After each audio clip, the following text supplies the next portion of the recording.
आखिर के 3 दिन बचे हैं आपके बोर्ड एग्ज़ाम जो मैथ्स का आपका 11th मार्च को है।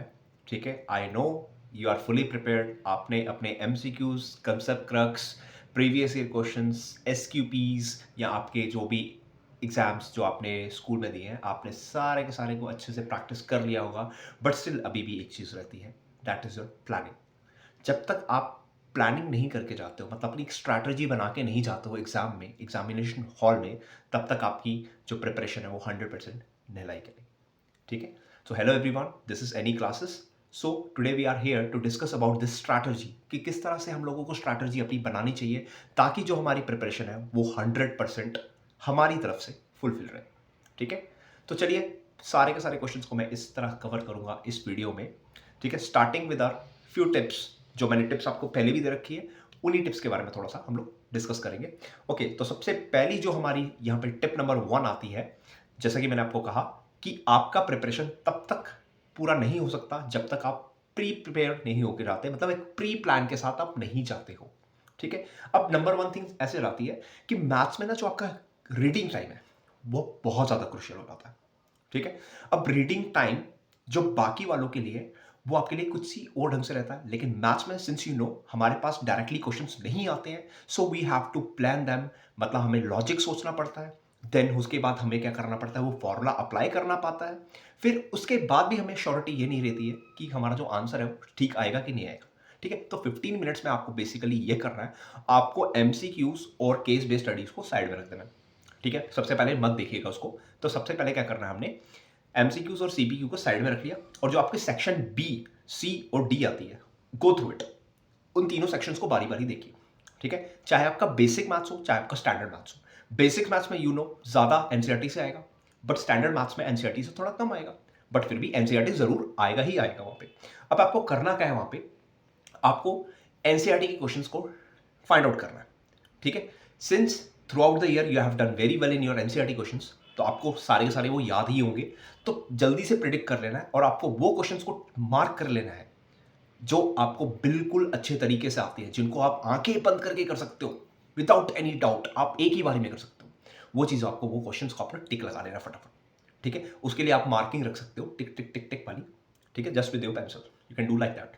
नेक्स्ट चीज़ हमारे पास आती है, कुछ क्वेश्चंस ऐसे होंगे जो आपको लगेगा कि मैं कर सकता हूं या कर सकती हूं, लेकिन थोड़ा सा टाइम कंज्यूमिंग होगा। तो उन क्वेश्चंस को आपने क्या करना है, डॉट डॉट डॉट डॉट लगा दीजिए। ठीक है, तो अभी तक मैंने क्वेश्चंस को कैटेगराइजेशन कर दिया। तो कैटेगराइजेशन करने से मुझे पता है कि पहले मुझे कौन से क्वेश्चन अटेम्प्ट करने हैं। हमेशा वही क्वेश्चन अटेम्प्ट करिए फर्स्ट ऑफ ऑल। ठीक है, जो आपके क्या होते हैं, जो आपके स्ट्रेट फॉरवर्ड क्वेश्चंस होते हैं, जिसमें आपके बिल्कुल सोचना नहीं पड़ता, टू द पॉइंट डायरेक्टली आपके पास क्वेश्चन आ जाता है। ठीक है, नेक्स्ट डॉट वाले क्वेश्चन जो आपने बोला, जिसमें आपको पता है कि ये वाला लॉजिक लगेगा और मैं इजीली कर लूंगा या कर लूंगी। ठीक है, उस क्वेश्चन की तरफ जाइए। और जिसमें आपको बिल्कुल भी आइडिया नहीं है, please don't waste your time there. ठीक है, उसको आप छोड़ दीजिए, उसके ऊपर टिक क्रॉस कुछ मत लगाइए, उसको रहने दीजिए। जस्ट ये आइडेंटिफाई करके रख लीजिए कि आपका कौन से चैप्टर में से आएगा। Since I've given you the concept map, then it is very easy for you to predict कि ये कौन से चैप्टर में से आया होगा। ठीक है, नेक्स्ट अगर आप ये 15 मिनट से पहले आप ये लोग सब कर सकते हैं, तो फिर आप अपने एमसीक्यूज पे जाइए। ठीक है, अब एमसीक्यूज आते हैं आपके पास 20, जिसमें से 19 और 20 में जो होता है वो आपका असर्शन एंड रीजन होता है। उसको छोड़ के पीछे जो 18 एमसीक्यूज हैं, वो 18 के 18 सॉल्व कभी नहीं होते, मतलब कि वो सॉल्यूशन बेस्ड नहीं होते हैं। कुछ हमारे पास डायरेक्टली भी आ जाते हैं। अब जो कुछ डायरेक्टली आ जाते हैं उसको क्विकली आइडेंटिफाई करके वहीं उसी टाइम 15 मिनट में आप आंसर निकाल सकते हो उसका। ठीक है, जैसे कि आपने कंसेप्ट मैप देखा होगा, तो वहां पे इजीली आप लोग क्या कर सकते हो, कंसेप्ट अप्लाई किया, you just find out the answer. ठीक है, मैंने अपनी काफी सारी वीडियोस में आपके सामने मैंने मैं हार्डली 12 to 15 मिनट्स लेता हूं 20 क्वेश्चन में, वो भी कब, लेकिन जब मैं आपको एक्सप्लेन कर रहा हूं। तो वही चीज आपने थोड़ी ना किसी को एक्सप्लेन करना है। ठीक है, तो आप क्या करिए, उसको जरूर कोशिश कीजिए कि आप 15 मिनट्स में अपने सारे के सारे एमसीक्यूज कवर अप कर दीजिए। ठीक है, अब टिप नंबर 2 आती है, जब आपका क्वेश्चन, जब आपका टाइमिंग स्टार्ट हो जाता है, राइटिंग टाइम स्टार्ट हो जाता है, तब आपको क्या करना है। ठीक है, सबसे पहले ध्यान रखिए, सिक्वेंशियल ऑर्डर कभी मत फॉलो कीजिए। जो क्वेश्चन आपको अच्छे आते हैं, मतलब कि अगर आपको 5 नंबर के 3 क्वेश्चन आते हैं, तो आप उन्हीं 3 क्वेश्चन को पहले कीजिए। फिर उसके बाद लाइकवाइज जो भी आपको क्वेश्चन आता है, जस्ट मेक श्योर करिएगा कि अपना क्वेश्चन नंबर सही से मार्क आपको करना है। ठीक है, क्वेश्चन नंबर सही लगा दीजिए, बाकी आप जैसा मर्जी ऑर्डरिंग अपने अकॉर्डिंग आप लगाते हैं, आप ऐसा लगाइए। ठीक है, क्योंकि सिंस आई टोल्ड यू कि आपकी इमेज आपके जो पेपर अटेम्प्टेशन है उसी पे बनेगी। एग्जामिनर आपको नहीं जानता है कि ये बच्चा एवरेज है, अबव एवरेज है, या ब्राइट स्टूडेंट है, या स्कॉलर, जो भी आप कह सकते हो। ठीक है, वो सब डिपेंड करता है आपके पेपर पैटर्न पे। तो अगर आप पहले ही ऐसा क्वेश्चन कर लेते हैं, ठीक है, जिसमें आपने काट काट के गलतियां कर दी हैं, तो वो बहुत ही गंदा इंप्रेशन जाता है एज एग्जामिनर। मैं बात कर रहा हूँ, ठीक है। तो इससे लिए आपको क्या करना है, 10 to 15 पेजेस मेक श्योर करिएगा, 10 से 15 पेजेस आपके बिल्कुल क्लीन जाने चाहिए। अब वो क्लीन कब जाएंगे, जब आप उन क्वेश्चन से स्टार्ट करोगे जो क्वेश्चन आपको स्ट्रेट फॉरवर्ड अच्छे से आपने बार बार जो रिपीट किए हुए हैं, मतलब एनसीईआरटी वाले क्वेश्चंस होगी या थ्योरम्स होगी। ठीक है, अब जैसे कि एक एग्जांपल के तौर पे करता हूँ, मान लीजिए आपके पास एक थ्योरम का कोई क्वेश्चन आ जाता है, या एक्सरसाइज 10.2 का कोई क्वेश्चन आ जाता है टू द पॉइंट, या बुक की कोई एग्जाम्पल आ जाती है जो आपने बहुत बार सॉल्व किया है, तो always start with that question. ठीक है, उससे क्या होगा, आपकी गलतियां थोड़ी कम होगी और आपके पेजेस जो स्टार्टिंग के पेजेस है 10 to 15 पेजेस, वो स्मूथली रन करेंगे। ठीक है, इससे आपकी एक रफ इमेज बन जाएगी एग्जामिनर में। ठीक है, नेक्स्ट तीसरी टिप की बात करूंगा, जब भी क्वेश्चन करते हो, before doing anything, make sure करिएगा अपना जो भी कंसेप्ट होता है उससे रिलेटेड जो भी फॉर्मूला वहां पे यूज होता है उसको पहले लिखिए। ठीक है, writing the formula before attempting that question is mandatory.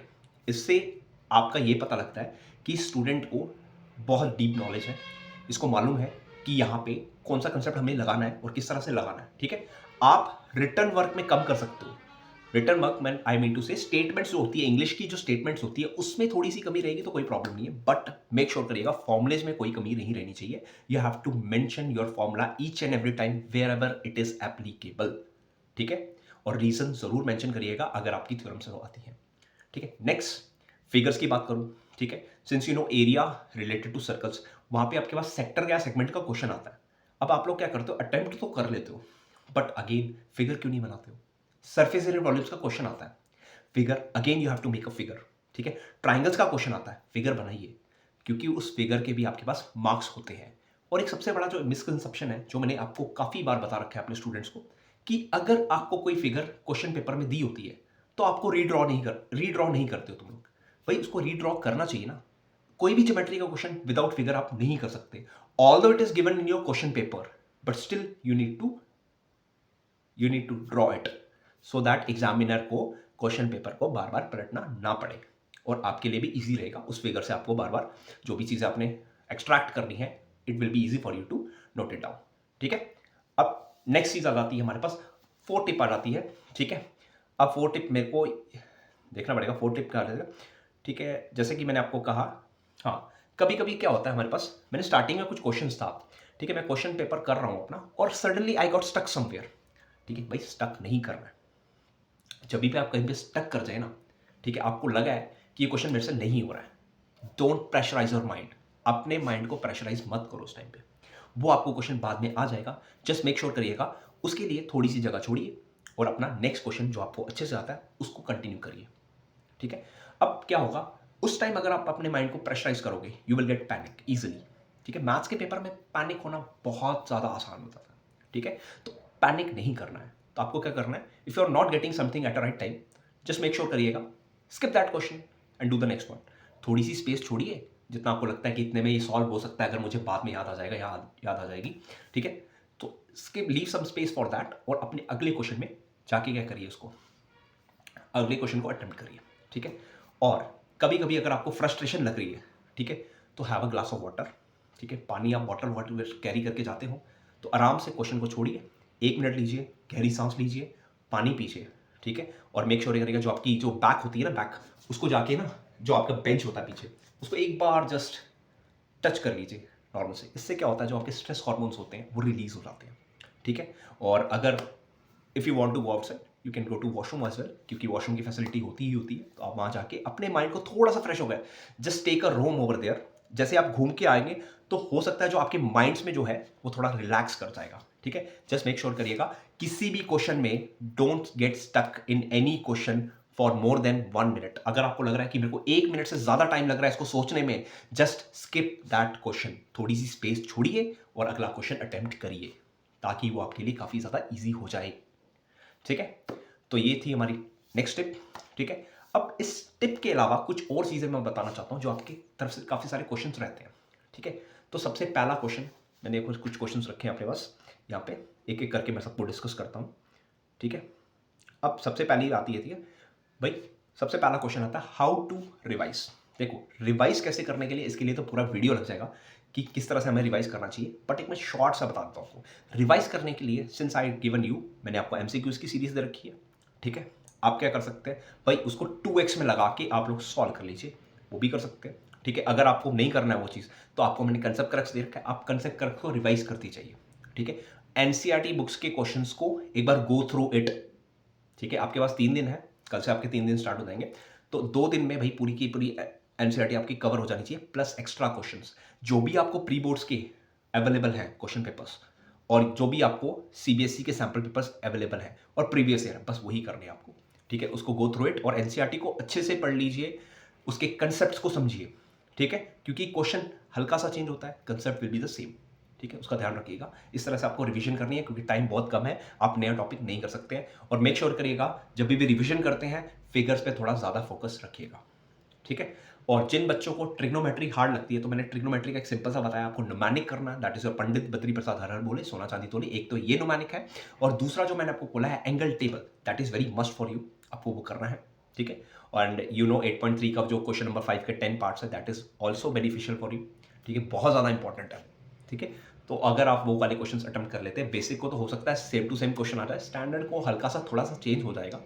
ठीक है, that I told you, that I already discuss in class also. ठीक है, तो नेक्स्ट बात आती है हमारे पास, इसके बाद आता है how to attempt paper. Again paper attempt करने का मैंने आपको यही बोला कि भाई अपने 15 मिनट्स में आप प्री प्लान कर लीजिए, अपनी स्ट्रैटेजी बना लीजिए। सबसे पहले 15 पेजेस आपके बिल्कुल स्मूथली जाने चाहिए, आपको स्ट्रेट फॉरवर्ड क्वेश्चंस करने हैं जिसमें आप कोई भी मिस्टेक नहीं होना चाहिए। और उसके बाद आपको जो फिगर्स है that is mandatory, all that is given on your question paper, दी है तो भी वेल एंड गुड, तो भी आपको ड्रॉ करना है। और अगर वहाँ पे फिगर बनती है आपके अकॉर्डिंग, तो आपको फिगर ज़रूर बनानी पड़ेगी, क्योंकि इससे आपका इंप्रेशन एग्जामिनर के माइंड में अच्छा बनेगा। ठीक है, अब नेक्स्ट चीज़ ध्यान रखिएगा, जैसे कि मैंने आपको कहा कि आपको एमसीक्यू और केस बेस्ड स्टडी से क्वेश्चन से स्टार्ट नहीं करना है, तो बिल्कुल भी गलती मत करिएगा, उससे स्टार्ट मत करिएगा, क्योंकि हो सकता है एमसीक्यू के चक्कर में आप अपना ज़्यादा टाइम खराब कर लीजिएगा, हो सकता है। ठीक है, और एक और चीज़ मैं आपको कहना चाहूँगा कि जब आप लोग क्या करते हो, उन क्वेश्चन से स्टार्टिंग करते हो जो आपको स्ट्रेट फॉरवर्ड आते हैं, तो सबसे पहले आपके पेजेस क्लीन जाते हैं। जब आपके पेजेस क्लीन जाते हैं ना, तो एक माइंड में हमारे पास क्या आता है, एक कॉन्फिडेंस आता है कि ये जो पेपर है ना, जो मैंने पेपर लिख रहा हूँ, मतलब जब भी आप क्या करते हो, क्लीन पेजेस आपके 10-15 पेजेस क्लीन जाएंगे ना, तब आपके माइंड में एक कॉन्फिडेंस आना बिल्ड हो जाएगा। और दूसरी चीज़ यहाँ से होगा, जब आप उन क्वेश्चंस को करोगे जो आपको आते होंगे पहले से, तो उससे क्या होगा, आपका जो कंसेप्ट मैप है, आपका एक रिदम सेटअप हो जाएगा, एक फ्लो बन जाएगा आपके माइंड में, और वो आपके जो फॉर्मुलेज है, सारे कंसेप्ट है, वो आपके माइंड में ठीक से रिवाइज होते जाएंगे। So by the time you will start your MCQs, तो वो आपके दिमाग में जो कंसेप्ट है वो इजिली एप्लीकेबल हो जाएंगे। एक चीज नोटिस करिएगा, जो क्वेश्चंस आप स्टार्टिंग में एमसीक्यूज में करेंगे और उन्हीं क्वेश्चंस को आप थोड़ी देर बाद करिएगा, मतलब 1 घंटे के बाद करिएगा। देखना, नोटिस करना, जो एमसीक्यूज आपने स्टार्टिंग में किए होंगे पेपर में, उसमें आपको ज्यादा टाइम लगेगा। बाय द टाइम जो आप बाद में करोगे 1 घंटे के, मतलब कि अपना एग्जाम स्टार्ट होने के 1 घंटे के बाद करोगे, मतलब अगर 10:30 पे आपका एग्जाम स्टार्ट होता है, 11:30 के बाद आप करोगे, तो आप उन्हें जल्दी कर लोगे। क्यों जल्दी कर लोगे? क्योंकि एक तो आप बूस्ट अप होंगे अपने कॉन्फिडेंस से कि आपने क्या किया, आपने अपना मैक्सिमम पेपर अटेम्प्ट कर लिया। दूसरी चीज़ क्या रहेगी आपकी, कि जो आपके कंसेप्ट्स हैं वो रिकॉल होते जा रहे हैं। जब आप स्ट्रेट फॉरवर्ड क्वेश्चंस कर रहे हैं, तो ऐसा थोड़ी ना कि वहाँ पे कंसेप्ट नहीं लग रहा, वहाँ पे भी कंसेप्ट लग रहा है, बट वो कंसेप्ट लगा रहे हो आप इजीली। क्यों? क्योंकि आपने वो क्वेश्चंस बार बार सॉल्व किए हुए हैं। इससे आपका कॉन्फिडेंस बिल्डअप होगा, और आपके दिमाग में जो कंसेप्ट है वो रिकॉल होंगे अच्छे से, और वो आप उनको अच्छे से एप्लीकेबल लगा पाएंगे अपने क्वेश्चंस में। ठीक है, नेक्स्ट हमारे पास आता है हाँ, what to do wherever you got stuck.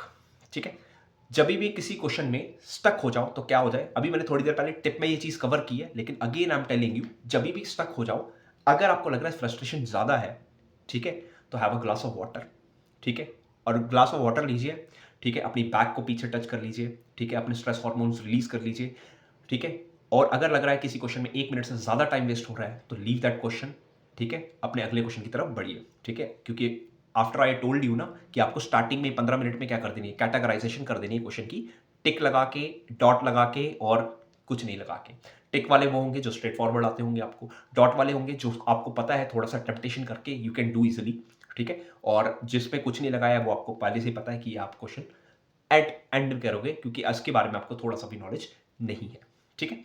अब इसके बाद क्या होता है, अगर आपका फ्रस्ट्रेशन फिर भी नहीं आता तो take a room over there. ठीक है, जैसे क्या होता है, आप घर में भी काफ़ी देर बैठते हो, ठीक है, एक जगह पे सिटअप करते हो, तो आपको क्या होता है, जैसे कभी कभी फ्रस्ट्रेशन हो जाती है तो आप क्या करते हैं, जस्ट टेक अ नैप। आपको पता है जिस किसी भी बंदे की जो कंसंट्रेशन पावर होती है वो 35 मिनट्स के लिए बहुत ज़्यादा बेस्ट रहती है। ठीक है, तो 35 मिनट्स के बाद आपको छोटी सी ब्रेक लेनी चाहिए। ठीक है, तो इसी तरह से आपको वहाँ पे ब्रेक कैसे मिल सकती है, आप वहाँ से तो एग्जाम हॉल से तो जाने नहीं जाएगा, बाहर तो जाने देंगे नहीं, तो you can easily what you can do, you can go for a washroom.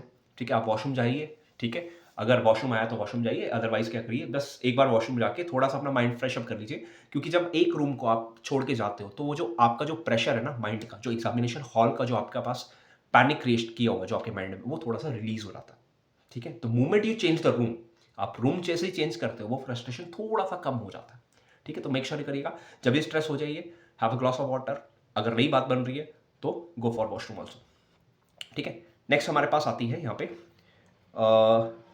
Next हमारे पास यहाँ पे क्वेश्चन आता है वर्क प्लान। मैंने ऑलरेडी बता दिया आपको वर्क प्लान क्या रहेगा आपका, इजीली आप फॉलो कर सकते हो। ठीक है, अब नेक्स्ट आता है how to remove anxiety during exam. ठीक है, अभी एग्जाम का पेपर नहीं आया और मैथ्स तो ऐसा पेपर रहता है जिसमें आपका एंजाइटी काफ़ी ज़्यादा रहती है। ठीक है, अब एंजाइटी क्यों आती है, कब आती है, देखो आप फुली प्रिपेयर्ड होंगे ना तो भी आपको एंजाइटी रहेगी, that is usual. Being humans हमारे पास एंजाइटी आना इट्स अ नॉर्मल। ठीक है, और एंजाइटी थोड़ी सी होनी भी चाहिए बट टू द लिमिट, हमें ज़्यादा भी नहीं होनी चाहिए और बिल्कुल भी हम फ्री तो नहीं होना चाहिए ऐसे ही। ठीक है, क्योंकि अगर हमें एंजाइटी बिल्कुल भी नहीं रहेगी तो हम बिल्कुल नहीं पढ़ेंगे। ठीक है, और अगर हमें एंजाइटी बहुत ज़्यादा रहेगी तो भी हम लोग काम खराब कर देंगे। ठीक है, तो एंजाइटी होनी तो चाहिए but up to some extent. ठीक है, अब इस एंजाइटी को रिमूव करने का तरीका बताता हूँ। ठीक है, तो आप क्या करिएगा, ठीक है, बाकी जो एग्जाम में होता है और जो मैथ्स के एग्जाम में होता है उसमें थोड़ा सा एनवायरनमेंट का बड़ा ज़्यादा इफेक्ट पड़ता है। तो आप जब भी प्रैक्टिस कर रहे हो तो मेक श्योर करिएगा एक रूम में कभी भी प्रैक्टिस ना करिए, एक रूम में प्रैक्टिस नहीं करिए, अपनी प्लेस को चेंज करिए। मान लीजिए आप अपने लिविंग रूम में प्रैक्टिस करते हो 1 घंटा, then what you need to do, अपना ब्रेक लीजिए 5 मिनट का, देन चेंज योर रूम और किसी और रूम में जाके प्रैक्टिस करिए। इससे क्या होगा, आपको डिफरेंट डिफरेंट एनवायरमेंट्स में आपको क्या हो जाएगी, प्रैक्टिस करने की हैबिट हो जाएगी। ठीक है, तो ऐसा ज़रूर करिएगा और ध्यान रखिए कि जब भी आप किसी क्वेश्चन को कर रहे हो तो ये घर पे ही प्रैक्टिस कर लीजिए कि अगर आपने जैसे 4 क्वेश्चन अगर आपने 5 मार्कर के आपने लिए, मतलब अपने सैंपल पेपर्स में या किसी में से भी, और 4 में से आपने 2 कर लिए। ठीक है, सबसे पहले तो आपको करना क्या है, अगर आपको 4 क्वेश्चन मैंने सैंपल पेपर से आपने सिलेक्ट किए तो 4 में से आपको मान लीजिए सबसे पहले नंबरिंग कीजिए, उनको टिक लगाइए जो आपको लगता है कि मैं एक ही बार में कर दूंगा या कर लूंगी। फिर उसके बाद उनमें डॉट लगाइए जो आपको पता है थोड़ा सा मेहनत करके आई कैन डू दैट, और जिसको बिल्कुल आइडिया नहीं उसको कुछ नहीं करिए और अपनी मार्किंग के हिसाब से, टाइमिंग के हिसाब से आपको करना है। ठीक है, अब 20 जो हमारे पास होता है, सॉरी जो 5 मार्कर्स होते हैं वो हमारे पास 4 क्वेश्चन आते हैं, मतलब 20 मार्क्स के क्वेश्चन आते हैं। अब 5 मार्कर के लिए मैक्सिमम कितना टाइम दिया जाए, ये क्वेश्चन आता है हमारे पास। ठीक है, तो 5 मार्कर का क्वेश्चन अगर आपको बहुत अच्छे तरीके से आता है तो भाई वो आपका सिर्फ कितना, मैं आपको बेसिकली करूँ, वो 4 से 5 मिनट में आपका कंप्लीट हो जाना चाहिए। ठीक है, अगर उसमें कैलकुलेटिव पार्ट नहीं है। ठीक है, अगर मान लें 5 मार्कर में आपके पास कोई सर्कल्स का क्वेश्चन सॉल्व आता है जिसमें थ्योरम आ जाती है तो आपके पास 4 to 5 मिनट्स इज सफिशिएंट।